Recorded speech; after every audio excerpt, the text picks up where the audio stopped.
नमस्कार, सत श्री अकाल, आदाब। मैं हूं अन्नू कपूर और पेश खिदमत है आज का ये शो जिसका नाम है सुहाना सफर विद अन्नू कपूर, सिर्फ 92.7 बिग एफएम पर। आज है 27 जून।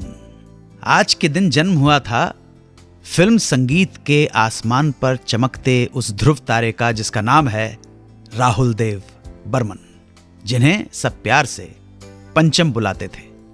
वो पंचम जिन्होंने हमारे फिल्म संगीत को नए आयाम दिए, संगीत के नए नए एक्सपेरिमेंट किए जो उनसे पहले और उनके बाद किसी ने नहीं किए, और भारतीय फिल्म संगीत को उस मुकाम पे पहुंचाया जहां वो आज है।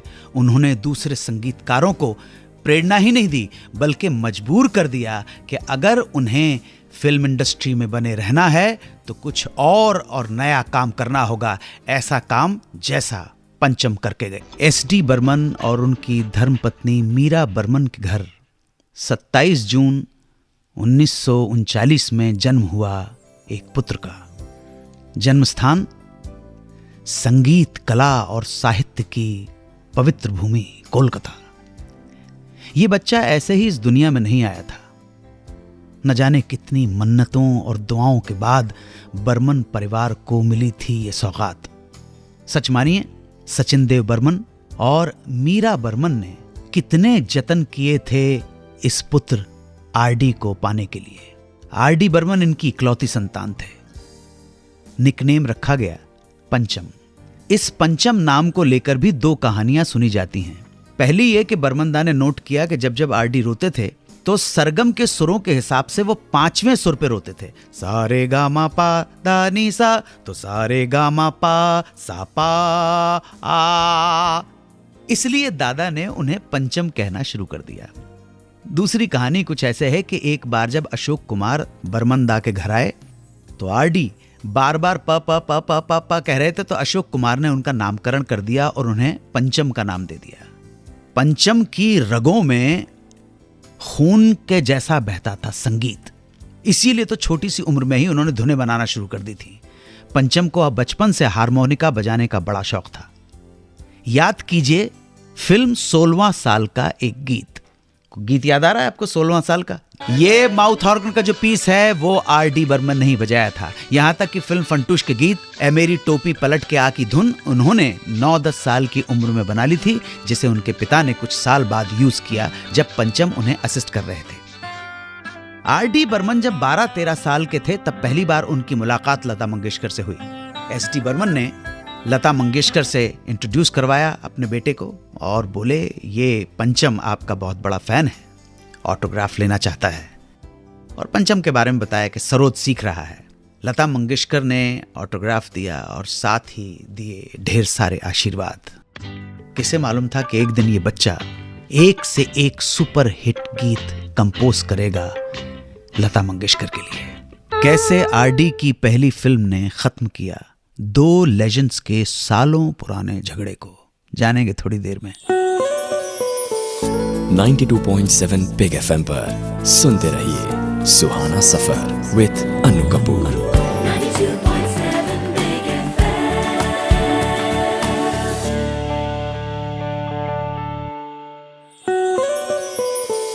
92.7 बिग एफएम पर आप सुन रहे हैं सुहाना सफर विद अन्नू कपूर।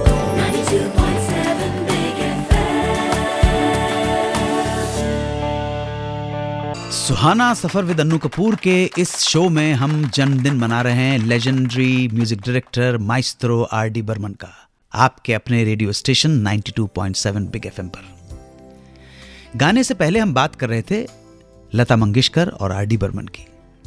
आरडी बर्मन उर्फ पंचम की जिंदगी और करियर की शुरुआत में लता मंगेशकर का बहुत बड़ा योगदान रहा है। बात करने जा रहा हूं उन दिनों की जब पंचम फुल फ्लेज्ड म्यूजिक डायरेक्टर बनने की कोशिश कर रहे थे।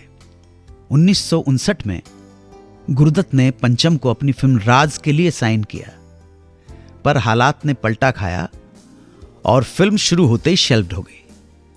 उसके बाद उन्हें पूरे 2 साल इंतजार करना पड़ा।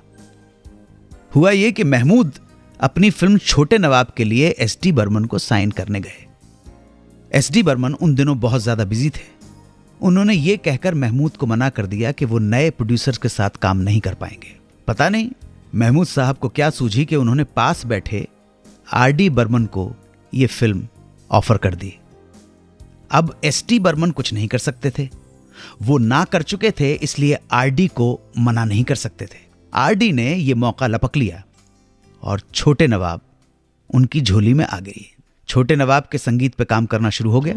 इस फिल्म का एक क्लासिकली बेस्ड सॉन्ग पंचम लता जी से गवाना चाहते थे, पर प्रॉब्लम यह थी कि उस वक्त लता मंगेशकर और बड़े बर्मनदा यानी कि एस.टी. बर्मन 2-3 साल से काम नहीं कर रहे थे। दोनों के बीच में मनमुटाव चल रहा था।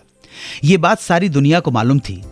फिर भी डरते डरते आर.डी. ने लता जी को अप्रोच किया। लता जी उनसे मिलने को राजी हो गईं। मुलाकात हुई और आर.डी. ने लता मंगेशकर को अपनी धुन सुनाई। लता मंगेशकर को यह धुन इतनी ज्यादा पसंद आई कि उन्होंने फौरन इसे गाने के लिए हां कर दी। यह गीत था घर आजा घिर आए बदरा संवरिया। यह बात सचिन देव बर्मन तक भी पहुंची। उन्हें यह जान के खुशी हुई कि लता ने आर.डी. का गाना गा दिया। और जब उन्होंने फाइनल रिकॉर्डिंग सुनी, उन्हें यह गीत इतना पसंद आया कि उन्होंने लता जी को फिल्म बंदनी का एक गीत ऑफर कर दिया। इस तरह आर.डी. के कारण एस.टी. बर्मन और लता मंगेशकर का बरसों पुराना झगड़ा सुलट गया। बात कर रहे थे उस गीत की। फिल्म थी छोटे नवाब। गीत आपको याद आ रहा है, घर आजा घिर आए बदरा संवरिया। राग माल गुंजी पर आधारित बंदिश है। आर.डी. बर्मन की किस कंपोजिशन की वजह से आशा भोसले के ड्राइवर ने कहा, मैडम अस्पताल ले चलूं क्या आपको? जानेंगे थोड़ी देर में। 92.7 बिग FM पर सुनते रहिए सुहाना सफर विद अनु कपूर।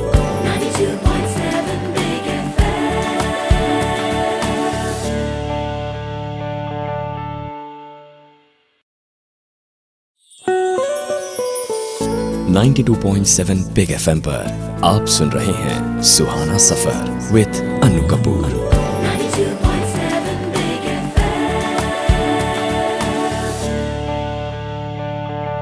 तो स्वागत है आपका इस शो में जिसका नाम है सुहाना सफर विद अन्नू कपूर, सिर्फ 92.7 बिग FM पर।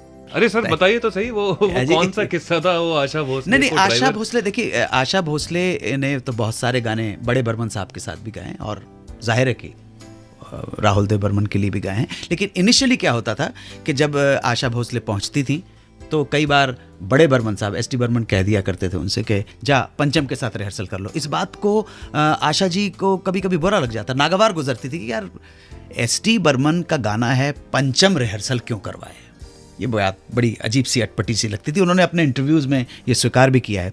उसके बाद तीसरी मंजिल के लिए जब आशा भोसले ने राहुल देव बर्मन के लिए गाना गाया, तब तक Rahul Dev Burman full fledged music director बन चुके थे। और एक गाने की रिहर्सल करके जब निकली, वो कौन सा गाना था? ये जो ब्रीदिंग का खेल है, जिस तरह की कंपोजिशन है, इसमें मास्टरी हासिल कर रहे थे राहुल देव बर्मन। इसके अलावा भी आप देखिए ये जो सांस का खेल है, जिस तरह से भी इसमें आर.डी. बर्मन की स्पेशलिटी थी। या मोनिका ओ माय डार्लिंग, लेकिन कम बैक टू तीसरी मंजिल। तो तीसरी मंजिल के जब गाने की रिकॉर्डिंग के वक्त निकले तो रिहर्सल के बाद आशा भोसले अपनी गाड़ी में बैठी हुई जा रही थी और उन्होंने सोचा कि चलो थोड़ा मैं रियाज कर लूं, तो वो पीछे ही गुनगुना रही थी। तो ड्राइवर गरीब बेचारा स्टीयरिंग पे बैठा हुआ, उसे लगा के माजी मैडम को, मेरी मालकिन को क्या हो गया। तो उसने अपनी मासूमियत के साथ बड़ा कंसर्न दिखाते हुए उसने मैडम से कहा, मैडम हॉस्पिटल ले चलूं क्या? आपकी सांस वास तो नहीं भर गई है, कुछ गला तो खराब नहीं हो गया है? तो इस तरह के किस्से बहुत सारे जुड़े हुए हैं, मगर इसमें कोई शक नहीं है कि पहला गीत जहाँ तक मुझे याद पड़ता है इन दोनों के कॉम्बिनेशन का, before they became husband and wife, पहला गीत था फिल्म पति पत्नी। बहुत खूबसूरत कंपोजिशन है, लेकिन ये फिल्म म्यूज़िक मुझे लगता है फिल्म प्लेबैक सिंगिंग लता और आशा, उसके बाद कुछ भी नहीं है। बात चल रही है राहुल देव बर्मन की। थोड़ी सी देर में जानेंगे कि पिता और पुत्र यानी कि एस.टी. बर्मन और आर.डी. बर्मन के बीच में कैसे रिश्ते थे। 92.7 बिग FM पर सुनते रहिए सुहाना सफर विद अनु कपूर। 92.7 बिग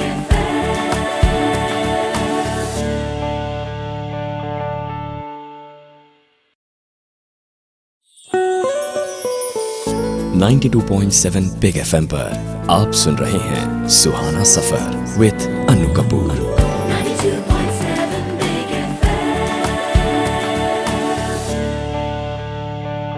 फिर से एक बार मैं अन्नू कपूर आप सभी दोस्तों का, मित्रों का, भाइयों बहनों का, ख्वातीन और हजरात का खैर मकदम करता हूँ आपके अपने शो में जिसका नाम है सुहाना सफ़र विद अन्नू कपूर, सिर्फ 92.7 बिग एफएम पर। मैंने आपको बताया कि पंचम राहुल देव बर्मन माता पिता की इकलौती संतान थे।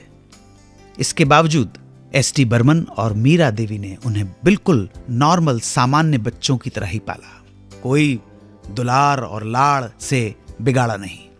एक बार छोटे बर्मन ने बड़े बर्मन से कहा कि बाबा मेरी पॉकेट मनी बढ़ा दो। इस पर बड़े बर्मन ने उनसे कहा पॉकेट मनी बढ़ा दो? अरे की बोल छी, अब वक्त आ गया है कि तुम घर के खर्चों में मेरा हाथ बटाओ। हाँ पंचम सुन के हक्के बक्के रह गए और दादा मुस्कुरा के दूसरे कमरे में चले गए। एस.टी. बर्मन रोज मॉर्निंग वॉक पे जाते थे। एक दिन एस.टी. बर्मन जब वॉक कर रहे थे तो उन्हें कुछ सुनाई पड़ा, जिसे सुन के दादा खुश हो गए। दादा को देख किसी ने कहा देखो वह आर.डी. बर्मन के पिता चले जा रहे हैं। दादा घर आए, बड़े प्यार से अपने बेटे को गले लगा लिया।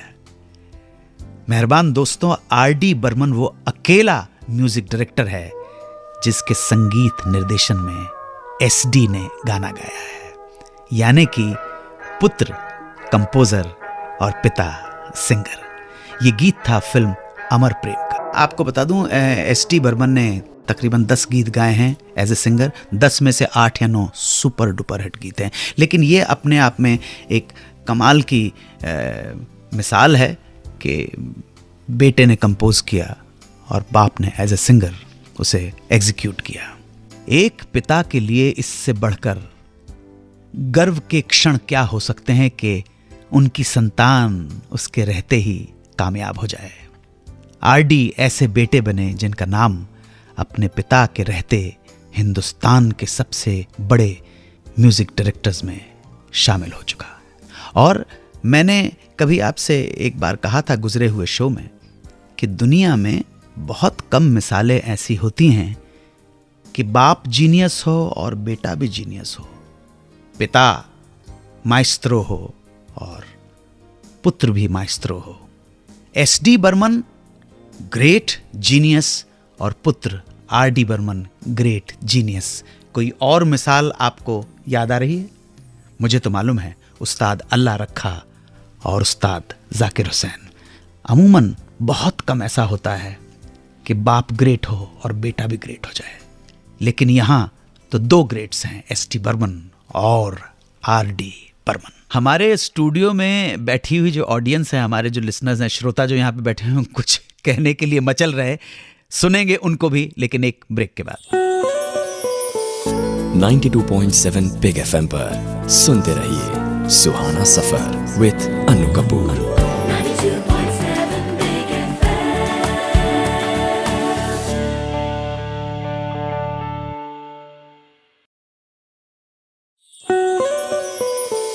नाइन्टी 92.7 बिग एफएम पर आप सुन रहे हैं Suhana Safar with Anu Kapoor.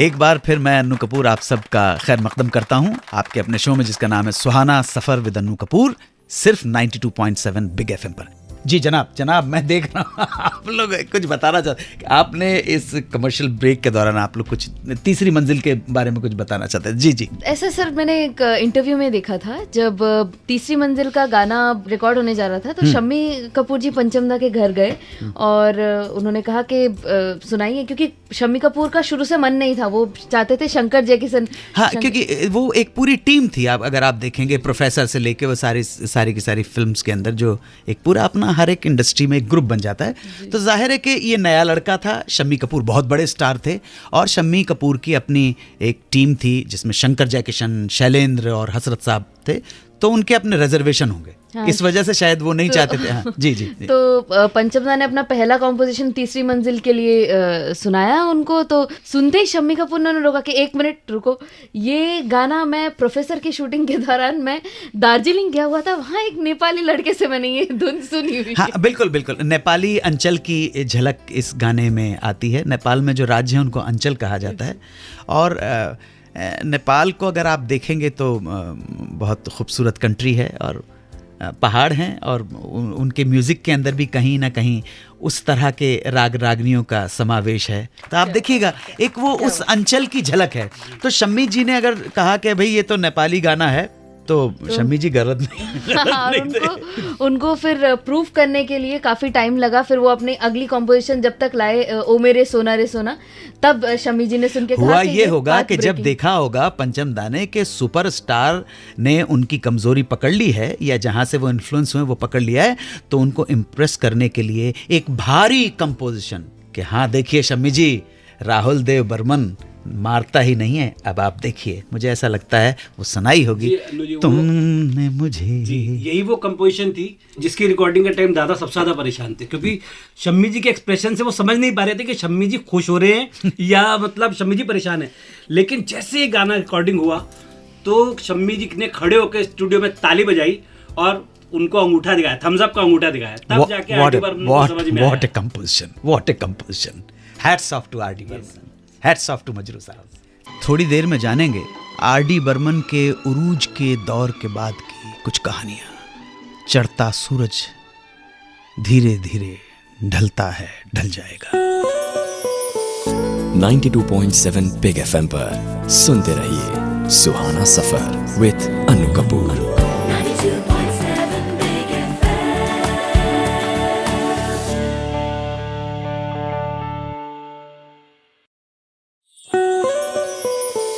Ninety 92.7 big FM पर आप सुन रहे हैं सुहाना सफर विद अनु कपूर।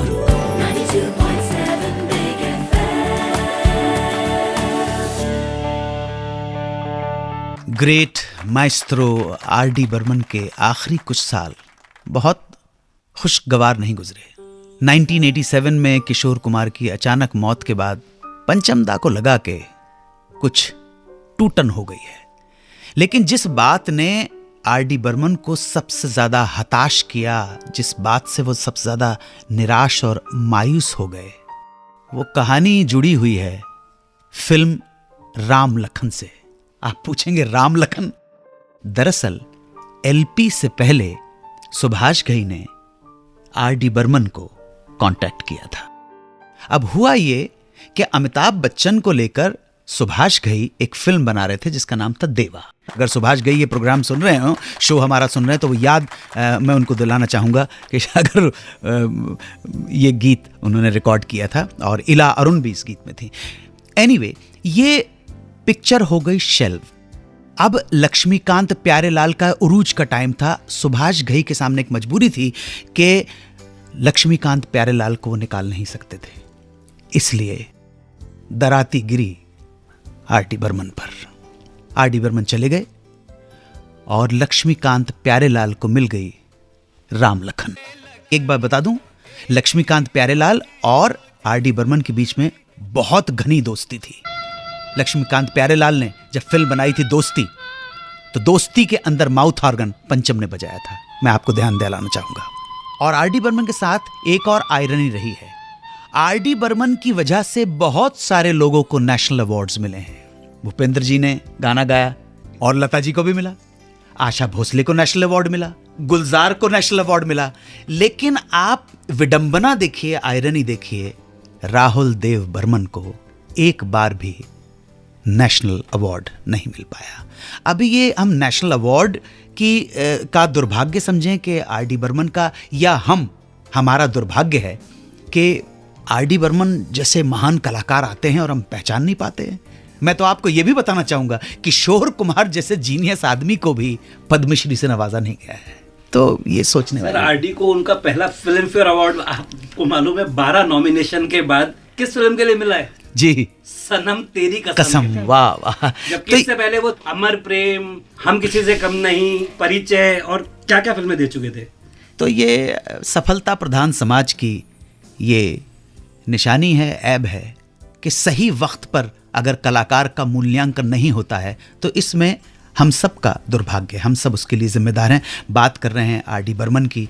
मुझे अच्छी तरह से मालूम है कि 5 जनवरी 1994 को आशा भोसले जी के साथ मेरी एक रिकॉर्डिंग थी। मैं गोविंद निहलानी की एक फिल्म दुर्हकाल की शूटिंग कर रहा था। 4 जनवरी को हमें पता पड़ा 1994 को कि आर डी बर्मन नहीं रहे। हमने अपना शूटिंग का पैकअप किया और मैं पहुंच गया सांता क्रूज में। बॉडी को लेकर चले गए थे और मैं आदरणीय आशा भोसले के साथ काफ़ी देर तक वहीं पर बैठा रहा। तो आज का ये शो समर्पित माइस्ट्रो आर डी बर्मन की याद में। क्या क्या गीत हैं। हम क्यों शिकवा करें झूठा, क्या हुआ जो दिल टूटा, शीशे का खिलौना था, कुछ ना कुछ तो होना था, हुआ। 92.7 बिग FM पर सुनते रहिए सुहाना सफर विद अनु कपूर।